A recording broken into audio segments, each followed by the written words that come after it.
అందరికీ నమస్కారం అండి. తెలంగాణ రాష్ట్ర ప్రభుత్వ ఉద్యోగులకు జూన్ 2వ తేదీన కొత్త పీఆర్సీ 51% ఫిట్మెంట్ అమలు సాధ్యమేనా? సో ఈ వీడియోలో వీటి గురించి పూర్తి వివరాలు అయితే తెలుసుకుందాం.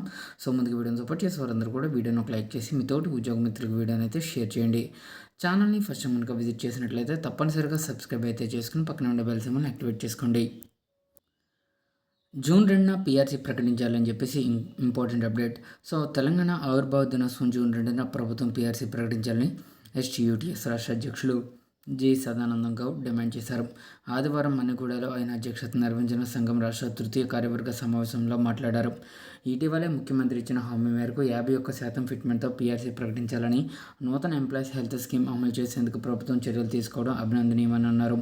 రాష్ట్రంలో ప్రభుత్వ పంచాయతీరాజ్ ఉపాధ్యాయులకు నూతనంగా ఉమ్మడి సర్వీస్ నిబంధనలు రూపొందించాలని, ఖాళీగా ఉన్నటువంటి 600కు పైగా ఎంఈఓ పోస్టులు, 80 డిప్యూటీ ఈఓ క్యాడర్ పోస్టులు పదోన్నతుల ద్వారా భర్తీ చేయాలని కోరడం జరిగింది. గత 20 సంవత్సరాలుగా ఈ పోస్టులు ఖాళీగా ఉన్నాయని, దీంతో పాఠశాలల పర్యవేక్షణ అస్తవ్యస్తంగా మారిందని పేర్కొన్నారు.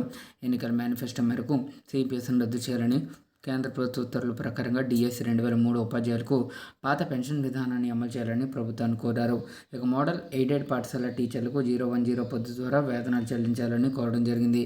ఇక పెండింగ్ బిల్లుల చెల్లింపుల్లో ప్రభుత్వం పారదర్శకంగా వ్యవహరించాలన్నారు. సమగ్ర శిక్ష ఉద్యోగులకు మినిమం బేసిక్ పే సమ్మెకాలపు వేతనాలు చెల్లించాలని ప్రభుత్వాన్ని డిమాండ్ చేశారు. విద్యాశాఖలో జీవో 190ను అమలు చేయాలని, పెండింగ్లో ఉన్న కులగణన సర్వే పారితోషికం సిపిఎస్ ఉపాధ్యాయులకు సంబంధించిన డిఏ బకాయిల వెంటనే క్లియర్ చేయాలని, ఇన్ సర్వీస్ ఉపాధ్యాయులకు స్పెషల్ చట్ట పరీక్షలు నిర్వహించాలని ప్రభుత్వాన్ని కోరారు. పెండింగ్లో ఉన్న జిల్లా పరిషత్ జీపీఎఫ్కు సంబంధించి వడ్డీ డబ్బులు ఖాతాల్లో జమ చేయాలని డిమాండ్ చేశారు.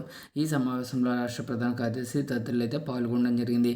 సో ఈ విధంగా జూన్ 2వ తేదీన తెలంగాణ ఆవిర్భావ దినోత్సవ సందర్భంగా పీఆర్సీకి సంబంధించిన వెంటనే డిసిషన్ అయితే తీసుకోవాలి. ఆల్రెడీ ప్రభుత్వం పీఆర్సీకి సంబంధించి పనులను శరవేగంగా పూర్తి చేస్తుంది. ఎందుకంటే ఆల్రెడీ కమిటీ తన యొక్క నివేదికను పూర్తి చేయడం జరిగింది. ప్రభుత్వం తెప్పించుకొని ఆ నివేదికను స్టడీ చేసి ఫిట్మెంట్ని అనౌన్స్మెంట్ చేయాలి. సో ఖచ్చితంగా మనకి తొందరలోనే పీఆర్సీ ఫిట్మెంట్కి సంబంధించి ప్రభుత్వం నిర్ణయం తీసుకునే అవకాశాలు అయితే స్పష్టంగా కనిపిస్తున్నాయి. సో ఇదండి వాళ్ళ ఎంప్లాయీస్ సంబంధించి వచ్చిన తాజా updates. For more updates subscribe to our channel. Thanks for watching. Have a nice day.